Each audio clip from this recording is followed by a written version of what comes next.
प्यार से कहना धन निरंकार जी। लुधियाना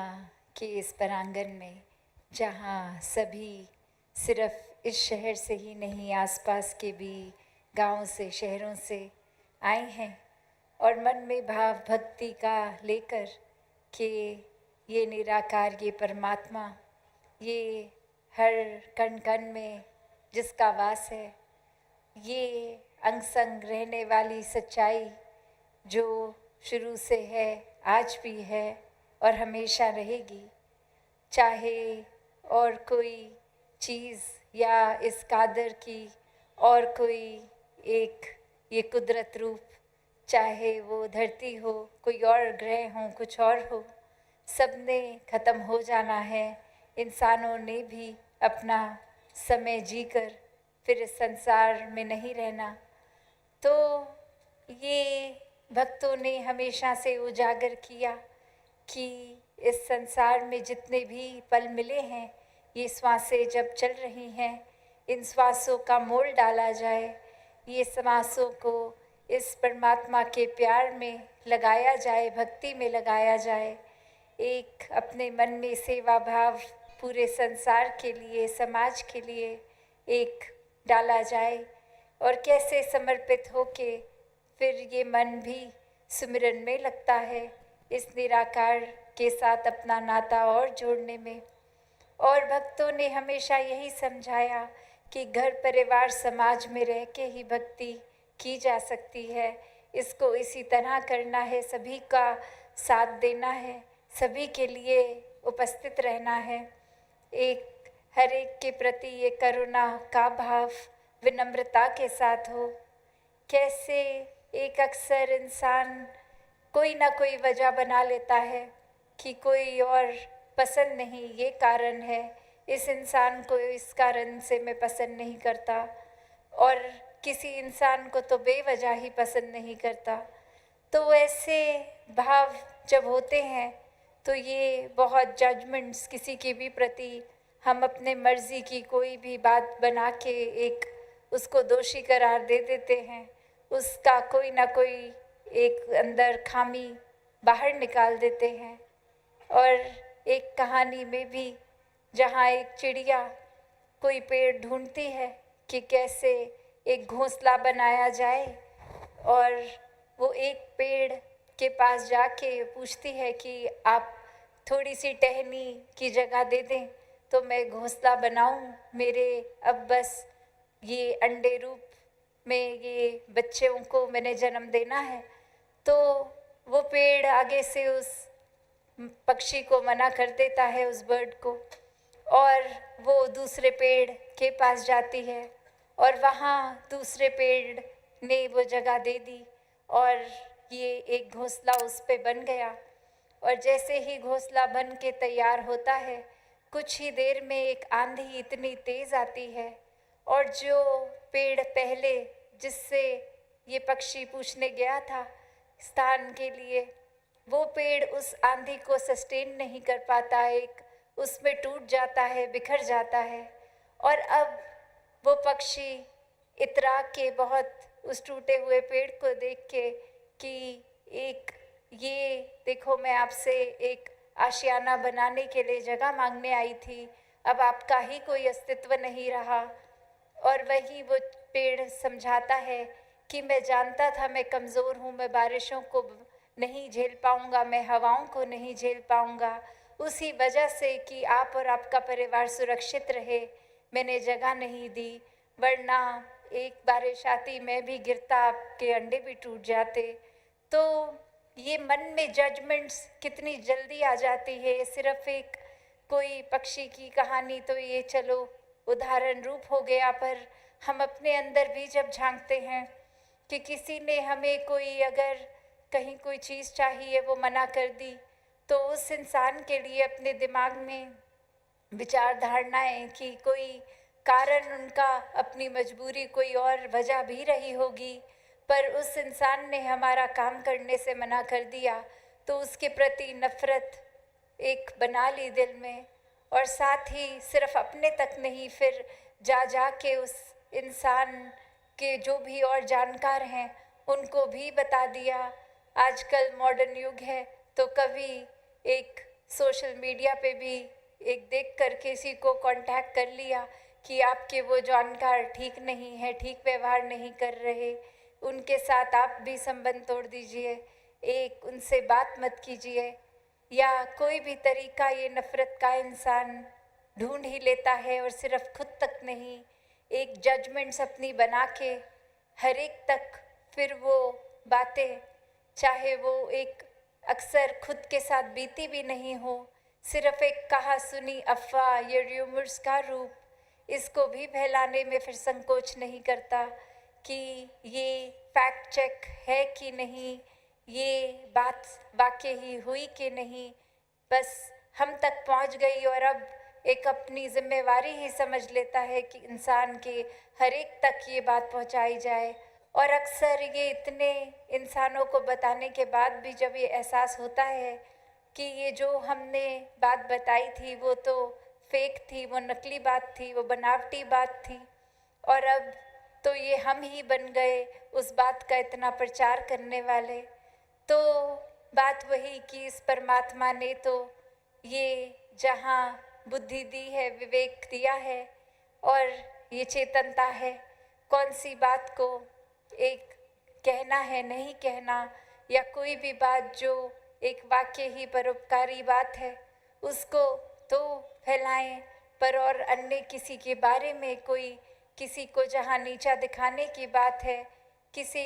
की बात को फिर वो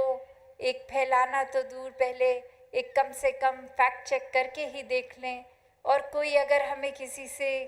कोई बात कर रहे हो या कोई आया खास कोई बात बोलने, तो फिर ये भी चेतनता परमात्मा ने दी है कि ये निंदा, ये नफ़रत, ये चुगलियाँ, इसमें नहीं फंसना है, वरना तो ये जहाँ बुराई होती है किसी की, कितने भी व्यस्त हों, एक इंसान अपनी रुचि अगर रखे तो बस कान वहीं लगे रहेंगे कि किसी के बारे में कुछ सुन लिया, हमें कुछ पता लग गया, अब हम ये बात फैलाएं। और वहीं इंसान खुद को जब परमार्थ की रास्ते पे डालना होता है तो एक खुद को बहाने से भर लेता है कि आज थोड़े थके हैं, आज तो एक सत्संग नहीं जा पाएंगे, आज एक कोई अन्य काम करना है, इसलिए ये सेवा पे भी नहीं जा पाएंगे, और कोई भी बहाने बना ले।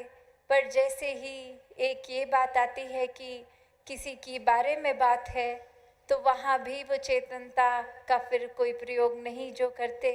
वो फिर कब अपनी मनमति के हिसाब से जीवन शुरू कर देते हैं, वो खुद भी नहीं एहसास होता कि ये दिल में जहाँ परमात्मा इस निराकार दातार ने बसना है, वहाँ हम अपने अहंकार को जगह दे रहे हैं। वहाँ कैसे हम फिर सिर्फ छोटी छोटी बातों में ही फंस रहे हैं, एक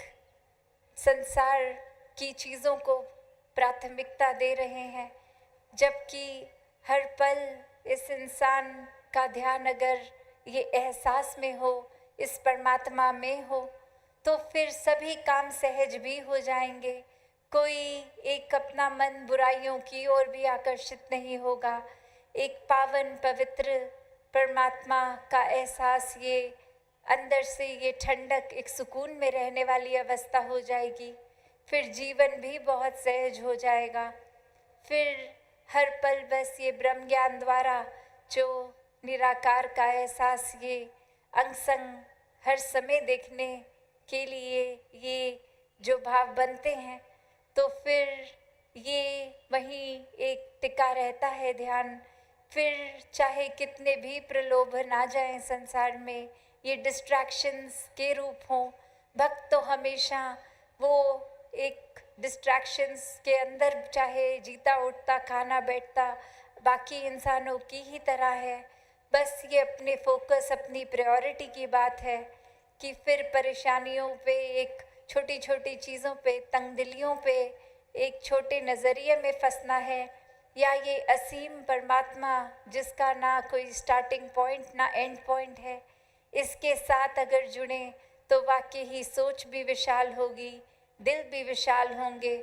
फिर ये बुरे ख्याल दिल में आएंगे ही नहीं, क्योंकि ये परमात्मा ही दिल में है, तो और कोई बुराई फिर इस दिल में नहीं रह सकती।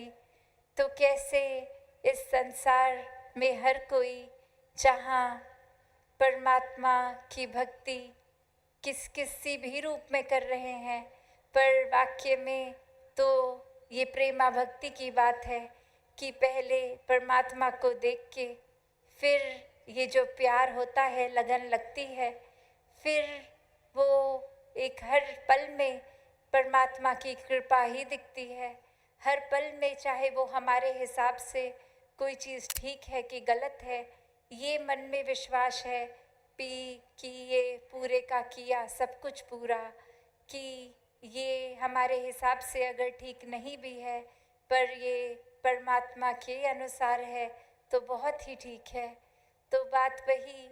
कि कैसे संतों ने, चाहे कोई भी युग रहा हो, कोई भी एक सिचुएशन रही हो, प्राथमिकता परमात्मा निराकार को ही दी। फिर एक उस तरह मन में नहीं बात आती कि अभी जीवन का कोई पड़ाव चल रहा है, तो उसी में जो जिज्ञासु होते हैं, जिनकी इच्छा होती है, तो वो चाहे बाल अवस्था हो या बुजुर्गी या नौजवानी की, तो ध्यान यही रहता है कि ये जल्द से जल्द परमात्मा जीवन में आ जाए, ये एक भाव बनते हैं, तो वाकई ही ये जीवन फिर उम्र का, ये आध्यात्मिकता भी उम्र की फिर मोहताज नहीं रहती। जहाँ छोटे से ध्रुव प्रहलाद भक्त का भी आज संसार ने नाम लेता है, वहीं फिर कोई भी और वजह नहीं बनती कि एक बाल अवस्था से नौजवानी की उम्र में जिनको एक ये जिज्ञासा है, या कईयों को बुजुर्गी में भी आती है, तो जब आए तब मुबारक, ये उस समय ही परमात्मा उसी पल मिल सकता है। बस बात वही कि ये संसार की ओर, ये संसार की सामान, ये रिश्ते नाते, ये परमात्मा ने जो बख्शे हैं, इसका जहाँ संभाल तो करनी है, पर मन को इसमें बांधना नहीं है। ये जब तक चीज़ों को हम परमात्मा की देन समझेंगे, ये सदुपयोग भी होगा, ये एक अच्छी तरह से इस्तेमाल भी होंगी चीज़ें। पर वही एक कोई वस्तु आज है कल नहीं है, उसके लिए मन को इतना परेशान कर लेना कि एक फिर उदासी भरा जीवन जीने लग पड़ना, तो ये तो फिर उस तरह से वस्तु के साथ इतनी अटैचमेंट हो गई कि परमात्मा ही नज़र आना बंद हो गया। तो संतों ने हमेशा डिटैच्ड अटैचमेंट की बात की है कि ये सब चीज़ों को तो एक अच्छी बात है, मेहनत मशक्क़त करना, अपने घर परिवार को पालना, एक घर में आराम के लिए अन्य अन्य गैजेट्स लेके आना, पर ये सब होने के बावजूद ध्यान परमात्मा में लगाना, कैसे अपने मन को फिर चीज़ों में उलझाना नहीं है।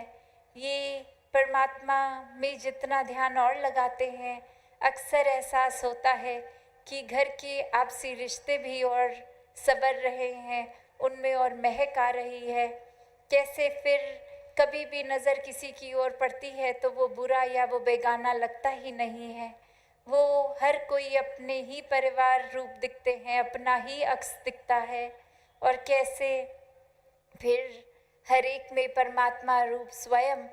कि जब ये निराकार का एहसास है तो वो कण कण में है, तो हर एक में है, तो फिर कोई वजह नहीं बचती कि किसी से भी नफ़रत की जाए। फिर वो वजह नहीं बचती कि एक किसी की गलती पे उसको इतना बुरा अपने दिमाग में बांध ही लिया कि वो इंसान बुरा है। नहीं, फिर वो जहाँ उस इंसान की माफ़ी के मोहताज भी नहीं रहते, वो खुद ही क्षमा का भाव अंदर से आता है, और वो इंसान अगर माफ़ी मांग भी ले तो भी बात यही रहती है कि ये आगे से गलती वो इंसान ना रिपीट करे। उतनी कम्युनिकेशन, एक उतनी बातचीत उस इंसान से रहती है कि चलो गलती हो गई तो कोई बात नहीं, हमसे भी होती है, आपसे भी हो गई, बस आगे इसको वाकई ही सुधार का एक ये मौका देखें, इसमें एक वो अपॉर्चुनिटी देखें, इसको फिर अगर शिक्षा मिली है तो इसको गंवारा ना जाए पल को, ये सीख कर आगे बढ़ा जाए। कैसे फिर संतों के भाव में तो ऐसे भी होता है कि गलती से भी अगर एक छोटी सी जो चीज़ वाकई ही फूल जैसी कोमल भी क्यों ना हो, अगर किसी को गलती से लग जाए तो संतों के तो मन में यही आएगा कि सामने वाले इंसान को दर्द ना हो गई हो हमारी वजह से। और वहीं एक अगर मन में अहंकार लेंगे तो किसी के सर पे पत्थर भी मार रहे हैं, एक ये हैवानों वाले हरकतें भी इंसान कर रहा है, और मन में माफ़ी तो दूर की बात, ऐसा भी ख्याल नहीं आ रहा है कि कुछ गलत कर रहे हैं। ये परमात्मा का एहसास ही नहीं, तो फिर इंसान का शरीर तो है पर अंदर इंसानियत नहीं है, तो फिर ऐसा जीवन तो कहाँ एक मनुष्य कहलाने लायक भी जीवन है। तो इस दातार ने ये पोटेंशियल तो दिया है कि हम इंसान के शरीर में एक फरिश्ता भी बन सकते हैं, एक दानव भी बन सकते हैं। तो क्या बनना है? बात वही चेतनता की, कि ये चेतनता को अपने जीवन में जिन्होंने अपनाया, संतमति को अपनाया, और तभी बार बार संत एक सेवा सुमिरन सत्संग के पहलू पे भी इतना जोर देते हैं कि अपने साथ साथ हर समय जब संतों का संग होगा ये सत्संग रूप में, तो फिर अच्छे विचारों के साथ साथ जीवन कैसे ये वाकई ही दिल से एक चेंज होता है। ये रवैया ऊपरी बनावटी नहीं, ये दिल का प्रवर्तन है। कैसे फिर एक वो भाव आता ही नहीं कि हमसे कोई नीचा है तो सभी पूज्य हैं, सभी ही के लिए ये सेवा भाव, और हर समय सिमरन रूप अरदास भी, जहाँ खुद को भी एक बख्शवाने के लिए और वहीं हर एक के लिए अरदास ये संत करते हैं। तो ये ऐसा संतों वाला जीवन हर कोई जी सकता है। संतों के तरह एक सिर्फ बोली भाषा की बात नहीं कि कोई कुछ लोग देख रहे हैं तो हम अपनी वाणी को मधुर कर लें, नहीं, भक्त तो बंद कमरे में अकेला बैठा भी उसी तरह प्रभु प्रेमी है, प्रभु का दीवाना है। और चाहे महफिल में भी हो, कहीं बीच बाजार में भी हो, तो भी हर एक में भी प्रभु को ही देखेगा, अंग संग अपने कण कण में देखेगा। तो कैसे एक जीवन में क्या करना है क्या नहीं, ये बहुत ही आसान हो जाता है जब इस ब्रह्म ज्ञान द्वारा इस निराकार को जीवन में बसा लेते हैं। तो थोड़ा सा भी अगर ऑफ ट्रैक हो रहे हों, बार बार ये दिल ये चेतन हो के दिमाग भी ये इस परमात्मा को ही पकड़ता है और सही रास्ते की ओर खुद को डाल लेते हैं। तभी ये आत्म मंथन भी, ये रिफ्लेक्ट करना अपने अंदर, ये इंट्रोस्पेक्शन भी बहुत ज़रूरी हो जाती है कि हम दूसरों की कमियां निकालने में तो बहुत समय लगा रहे हैं, कुछ पल अपने अंदर भी देखें कि हमारी कमियां का क्या क्या हैं, हम कैसे उनका सुधार करें। वरना इंसान तो अपनी कमियों को तो एक्नॉलेज भी नहीं करता, ये मानता ही नहीं कि कुछ कमी है हम में, बल्कि अहंकार आकर हर एक में तो कमी दिखती है, पर ये दिमाग ही काम में चलेगा कि दूसरे को बता दिया जाए वो बिल्कुल ठीक नहीं है, बहुत ख़राब कर रहे हैं, और हमको देखो हम कितनी अच्छी तरह ये एक चीज़ है इसको निभा लेंगे, आपसे तो होगा ही नहीं। तो ऐसे भाव तो संतों के नहीं होते। यहाँ तो क्लियरली एक अहंकार ने जगह ले ली है, और वही संतों को तो होता है हम हर एक के दास हैं, तो किसी ने कुछ समझाया भी तो हमारे एक भले के लिए ही है वो बात, वो लेसन लर्न करना, वो सीखना। और उसी तरह ये ग्रोथ जो होती है, स्पिरिचुअल ग्रोथ, ये आइसोलेशन में जहाँ हम अकेले खुद के साथ भी हैं तब भी ये हो सकती है, और फिर सत्संग का रूप भी कैसे हर एक के साथ। तो ये बैलेंस भी कि अक्सर सिर्फ अकेले ही फिर नहीं बैठे रहना, कि अकेले अपने आप से ही बात करनी है, कुछ समझना है खुद को और ज़्यादा, और वहीं संसार को त्याग के सिर्फ हर समय अपने कामकाज छोड़ छाड़ के सिर्फ सत्संग ही करते रहना, वो भी एक अलग एक्सट्रीमिटी हो गई। वहाँ फिर हम संसार से एक अपना हाथ छुड़ा रहे हैं। तो ये बैलेंस की बात होती है। और यहाँ तो बहुत ही सरल है कि बस निराकार को मन में रखो। तो घर में किसी कारणवश अगर सत्संग नहीं भी जा पा रहे, तो वो अगर तो वाकई ही जेन्युइन कारण है, तो घर के अंदर भी उस समय रहना सेवा है। सत्संग में आए हैं तो भी संतों के वचनों को सुनना, जीवन में उतारना, वो भी सेवा रूप है। या फिर एक अन्य रूप में अगर सेवा के किसी ड्यूटी पॉइंट पे हैं, तो भी वो उसी रूप में है। तो बात वही कि एक हर समय संत जो है वो हर समय का भक्त है, 24 घंटे की भक्ति है, फिर उठते बैठते खाते पीते। तो बात वही कि कैसे मन से सत्संग आए। सिर्फ इस शरीर को लाके सत्संग में कोई फ़ायदा नहीं अगर ध्यान ही कहीं और हो। तो कैसे एक संतों का संग करते हुए जीवन में, जहाँ एक गृहस्थ का जीवन एक रिस्पॉन्सिबिलिटी से भरा, हर एक रिस्पॉन्सिबिलिटी को भी सामाजिक निभाते हुए, घर के मेंबर्स के साथ भी अपनी इक्वेशन को ठीक रखते हुए, एक हर एक को प्रोत्साहन जीवन में, स्पिरिचुअल ग्रोथ हो चाहे कामकाज हो, हर एक तरह से एक प्रोत्साहन देते हुए ही घर में उस तरह से रहा जा सकता है। तो हर कार्य करते हुए भक्ति को भी किया जा सकता है। तो दासी और समय ना लेते हुए इन्हीं शब्दों से आज्ञा लेगी साथ संगत जी। धन्यकार जी।